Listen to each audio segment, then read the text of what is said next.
'06. Okay. So quite a bit. And was your ex-husband just taking care of the kids while you were deployed? He was, yeah. He was Okay. awesome. He was awesome. He was incredible. That's So good.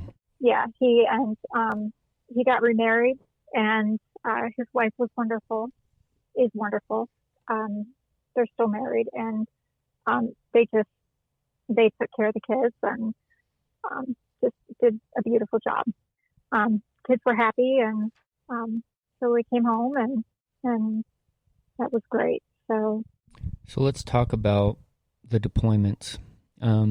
What happened that created this PTSD and all that kind of stuff in you, and how you've been able to overcome this whole thing. Right. So, well, I went over, and we were in Spain, and I was actually, it was me and another guy from my unit. We were ad bond.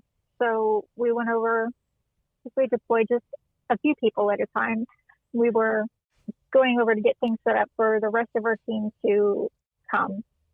And so our unit was coming in, another unit was going out, and my people hadn't gotten there yet.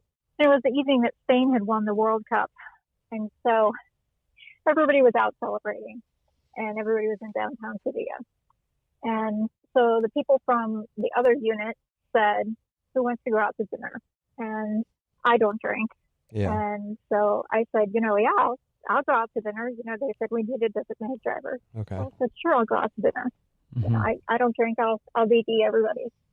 So we all went out to dinner and got steak. I got a Diet Pepsi, and it was people from other units stateside and some foreign nationals that worked on the Air Force base.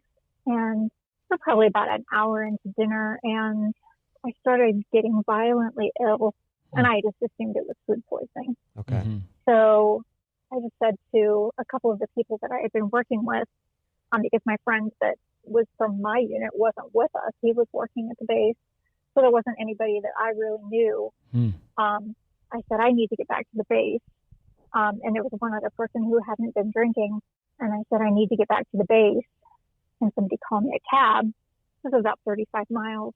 And they're like, so-and-so isn't too drunk. They can drive you back. And I said, well, I'd really rather get a cab. Mm-hmm. But I was very sick. And they said, no, just go with him. And I didn't feel great about it, but they put me in the car, and we started to head back to base. And that's a few miles down the road, and of course the car stopped, and I realized pretty quickly what was happening, and I wasn't going to have any of that. So we started to fight, and he was not amused, and he let me know in no uncertain terms that his intent was to kill me, that it was not an assault, that his intent was to kill me, and that if I just let it happen, that he would kill me quickly. Wow. But if not, that it would hurt, and nobody would ever find my body. Wow. So, as I'm sure you can imagine, that really pissed me off. Yeah. Mm-hmm. So, at that point, just the gloves were off, and it was game on, and I really laid into him. And, at the end of the day, I ended up with a skull fracture and a couple of broken ribs and a fractured clavicle from where it got stomped on by boots. But he ran away from me screaming. Yeah, that's awesome. That's awesome that you fought. So you use what you have. Mm-hmm. And I really like that about myself. And that was probably one of the most defining moments in my life where I realized that you're not going to get me. Yeah. And I was pretty sure I was dying, actually. From the injuries, or from the injuries? Okay. Yeah, Mm-hmm. because I lost consciousness and then woke up later in a sunflower field. Who found you? Nobody found me, actually.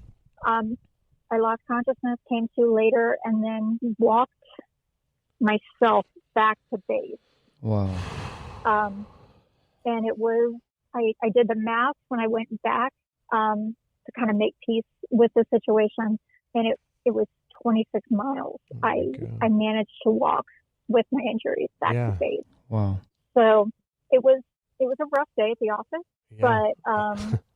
but I made it through, and we survived. That's what we do. Yeah. The fighting spirit that drives you to be a survivor. Mm-hmm. Right. And I think that was the day where anything that was weak in me, that was the day where the old me died and the new me was reborn. And so, I've been different since then. It's good that you can find a way. Like, this has always been my goal with my traumatic brain injury, is to find a way to look at what happened to me like a blessing. And so that's a great way to think about things. Right. Oh, exactly. Because I think had that not happened, and I think, because Emily was on my mind a little bit during that struggle. And how long was this after Emily's death? It was almost 2 years. So wait, it was 2 years. So you're still thinking about her pretty consistently at this point. Very much, absolutely. And it's like all the times early on in the grief that I had been thinking, I just wanted to go be with her, and I knew, when this man is like, I'm going to kill you, and the opportunity is there. Yeah. And it was no, I'm not ready yet. That was also a defining moment. So, it made me realize that life is short, not only for her, it was because I had made her lots of promises when we were together on our last day, but life could be short for me as well. So I realized that I had to start living, not only for her, but for myself, just like I had promised. So, that was a significant and defining moment in my life. So, so what then though? Like, did they investigate it, or what happened?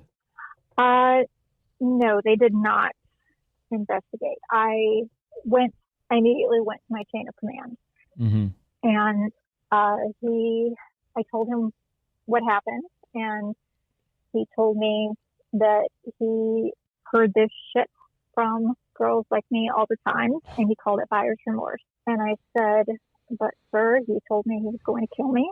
And he leaned back in his chair and very coolly said, well, from my side of the desk, it would have been easier if you would have let him. Oh my God, what a fucking asshole. Yeah.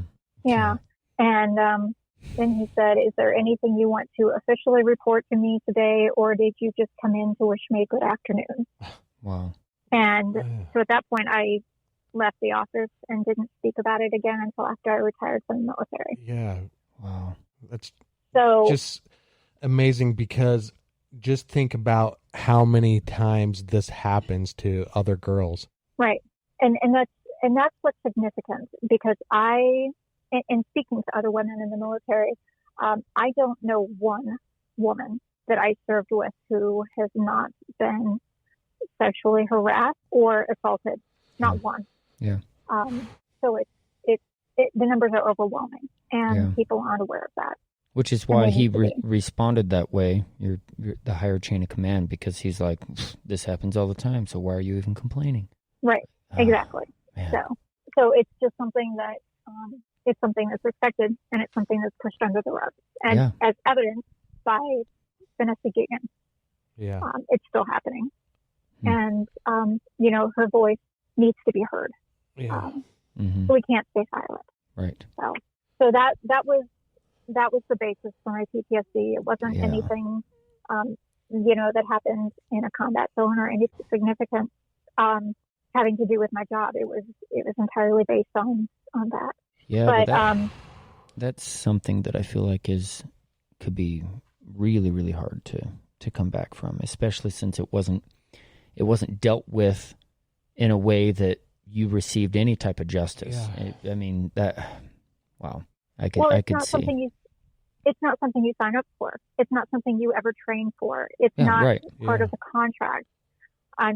You train to go to war. You train to load planes. You train to serve your country. You don't train to be violated in the most hideous way possible. Yeah. Mm-hmm.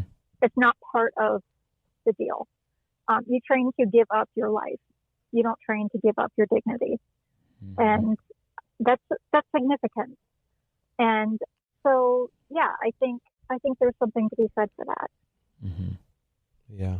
So I want to get a better understanding of what PTSD feels like for you. Do you just get night sweats, or do you have dreams about the incident, or what does it feel like for you?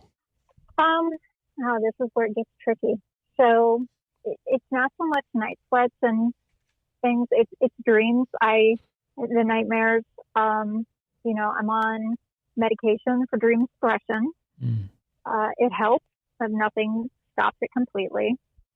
Some days feel really good, and some days I feel really normal, and it's almost like I don't have anything going on. And then other days I'm just so triggered that I'd rather not leave the house, and I don't leave the house. Some days I struggle to eat. Some days I binge. I've struggled with an eating disorder since coming home, and that's something that I'm finally addressing after 14 years.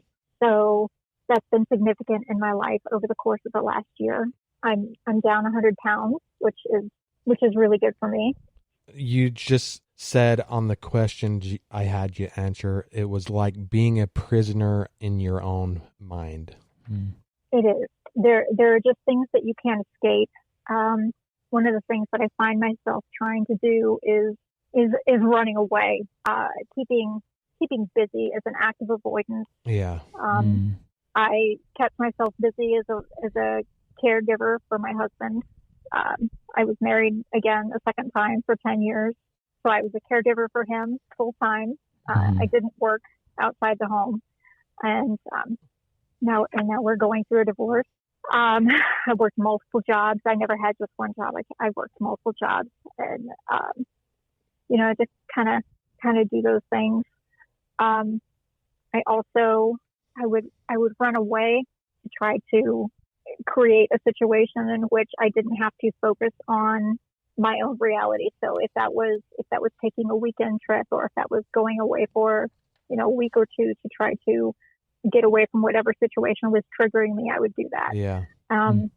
But just the inability to focus, the inability to clear my mind of whatever was on it, is the only real thing I can describe is just demons screeching.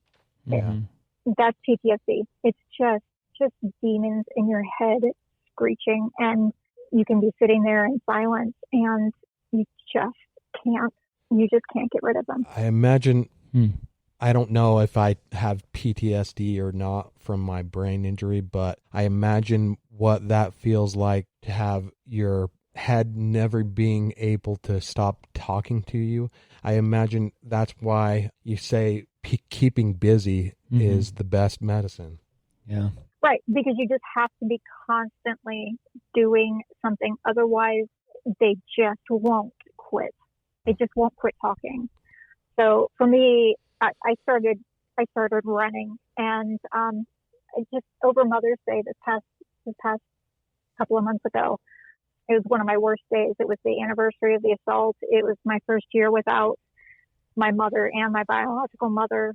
They both passed away within 6 months this year, and the demons were just screaming. And so I decided I was going to go for a run. I decided I was going to run until either the demons quit screaming or I felt better. And I ran 102 miles. Oh my God. Awesome. Wow. You pulled a little Forrest Gump. Yeah. I mean, yeah, it just, and they never quit screaming. Yeah. The demons, but I was just too tired to care anymore. So,